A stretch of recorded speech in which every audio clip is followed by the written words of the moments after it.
भारतामधून अमेरिकेत पाठवलेला जवळपास 4,28,00,000चा आंबा अमेरिकेने परत पाठवलाय।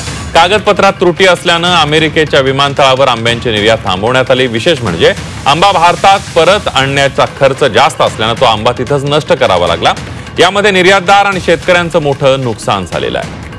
याचा आढावा घेतला आमच्या प्रतिनिधी स्वाती नाईक यांनी।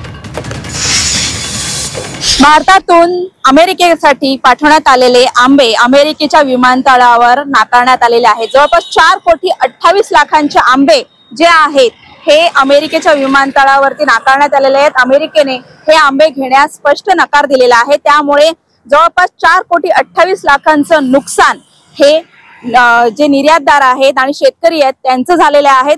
महाराष्ट्र राज्य कृषी पणन मंडळाचं विक्रीकरण केंद्र आहे, इथून हे आंबे आपण बघताय। हे जे विक्रीकरण केंद्र आहे त्या केंद्रामधून हे आंबे त्याच्यावरती रेडिएशन झाल्यानंतर हे आंबे अमेरिकेला पाठवण्यात आले होते, परंतु कागदपत्रांची पूर्तता नसल्यामुळे हे आंबे जे आहेत ते तिथे थांबवण्यात आलेले आहेत। त्यांनी भीती व्यक्त केलेली आहे अशा प्रकारच्या त्रुटी जर भारताकडून होत राहिल्या तर मात्र अमेरिका सारखे देश आपल्या बरोबर व्यापार करण्यास नकार देईल की काय अशी भीती निर्यातदारांनी व्यक्त केलेली आहे। त्याचप्रमाणे ज्या अधिकारी किंवा कर्मचाऱ्यांनी या त्रुटी ठेवलेल्या आहेत त्यांच्यावर कारवाई करण्याची मागणी देखील निर्यातदार करत आहेत। Swati Naik, Zee media, Navi Mumbai.